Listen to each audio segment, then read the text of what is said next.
Viral ngayon ang video ng isang pulis na humarang sa truck ng bumbero.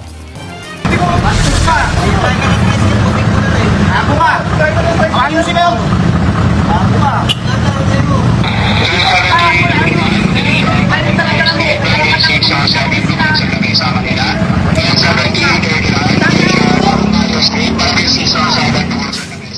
Sinermo na ng pulis ang driver ng truck na hindi pa malamang dahilan. Bago umalis, kinuha pa niya ang pangalan ng nakaalitang driver. Nakarating na sa LTO ang insidente at naglabas ng show cause order para sa pulis. Sinuspindi na rin ang kanyang lisensya ng 70 araw. Ayusin mo!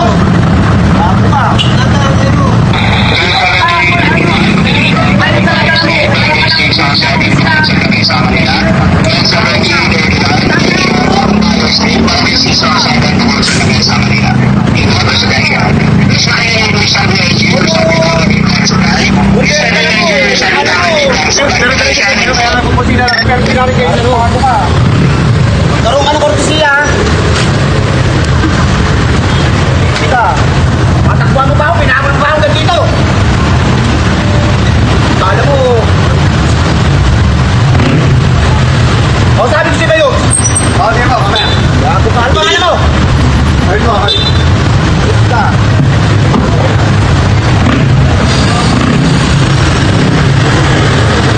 Dito po sa Santolan po, sa may Pasco, corner Evangelista po yung nangyari. Ano po kasi kami yun, galing po kami ng sunog ng Nabotas, pauwi po kami dito. Yung naibaba na po kasi namin lahat ng gamit namin na-flat po kasi yung truck namin. Nung nagpa-vulcanize po kami dyan sa may ng Pasco. Pagtapos po nun, pumutok naman po yung sunog sa Bacood, Santa Mesa po. Ngayon, nag-U-turn po kami sa Evangelista Corner, Pasco. Doon na po namin na yung police po. Nakalabas na po kasi yung fire truck namin sa kalsada. Halos kalahati na ng kalsada namin. Bigla siyang sumulpot. Napapreno po ako. Pinisinahan ko po siya yung malakas. Hindi naman po, nakapag-U-turn na po kami, hindi naman po namin alam na habulin po kami ng police. Ginigit-git po kami. Hanggang 2 beses po niya kaming kinat. Yung unang cut po, muntik ko na po siyang tamaan, pero nakaiwas po ako nung iniwasan ko po siya. Kaya yung pagdating dito sa tapat po ng base namin, doon na ulit siya kumat po na doon na po ako pinagmumura. Binabaan? Binababa siya po. Siya po unang bumaba, tapos pinagmumura niya na po ako. Ano yung mga... Sabi niya, makapag-drive ka ng fire truck. Sabi niya, mga busina. Yung ganun po sa amin. Tapos tinatanong niya po sabi niya, gusto niya pa daw kausapin yung presidente namin, yung kagawad po dito. Hindi na po niya ginalang. Bayugs lang ang tawag niya.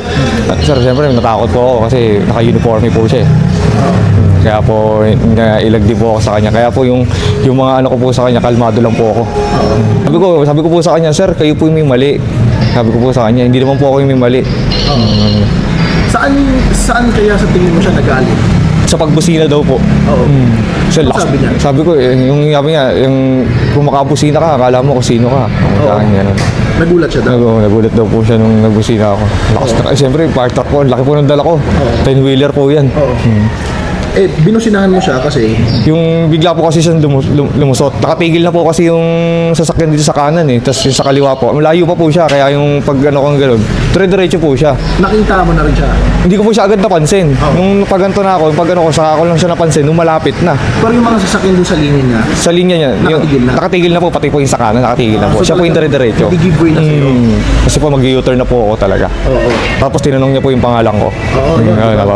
Tapos pinahabol ko pa daw siya. Siyempre takot din kami na ginigit-git na kami dyan Kasi minumura niya na ako itabi mo yan. Hindi ko naman pwede itabi kasi may mga sasakyan sa gilid. Ang laki-laki pa ng dala ko. Bakit ko ang liit lang po ng dala kong truck? 10-wheeler po yung dala ko. So sukat na story short, hindi kayo nakaresponde? Hindi po kami nakaresponde sa Bacood dahil po sa kanya. Sa shock din po kami. Tapos sinantay po namin yung presidente namin para sabihin po yung nangyari. Kasi natakot din po kami. Ba't kami nahabol ng polis wala naman po kami ginagawa. Yung mga kasama ko po din na volunteer na sabi, wag yung gagawin at gagawin niya pa rin niya. Sabi. So anong plano mo, sir? Bukas po, magpupunta po kami sa Napolcom. Magpapile na po kami. Panawagan ko po sa kanila pag may emergency po at nakabukas po ang sirena ng mga fire truck, baka pwede po sila mag-give way kasi po para po kaming mga volunteer hindi po ma-delay sa pupunta na sunod.